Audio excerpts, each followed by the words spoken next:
नमस्कार, आप देख रहे हैं द हिंद 24 न्यूज और मैं हूं आपके साथ साक्षी। आइए नजर डालते हैं आज की बड़ी खबरों पर।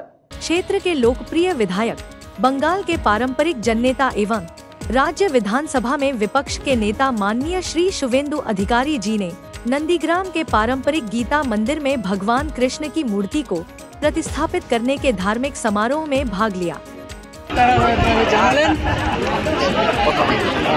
সেনা বৈঠকে ঘোষণা করা হলো যে অপারেশন সিঁদুর জারি থাকবে। এটা নিয়ে মন্তব্য আমরা করব না।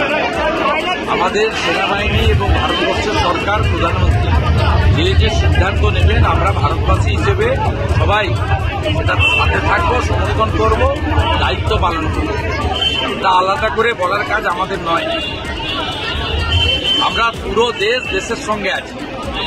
140 কোটি জনগণ ইন্ডিয়ান আর্মি এবং প্যারামিলিটারি ফোর্সের সঙ্গে আমরা দাঁড়িয়ে আছি।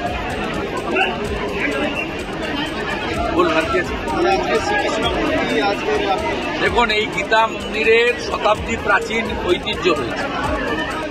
এই গীতা মন্দিরেতে পঞ্চকোটি বৃক্ষ রয়েছে। এখানে অনেক অতীত দিনের ইতিহাস আছে। নন্দীগ্রামের ইতিহাস যারা লিখেছেন সেই ইতিহাসের বইতে ছত্রে ছত্রে গীতা মন্দিরের কথা উল্লেখ আছে। এটা একটু এখানে সনাতনী প্রক্রিয়া অনুযায়ী নিত্য পূজা বা এইসব হতো, তো আমি 21 সালের পরে এসে এখানে জগদ্ধাত্রী পূজা হয়।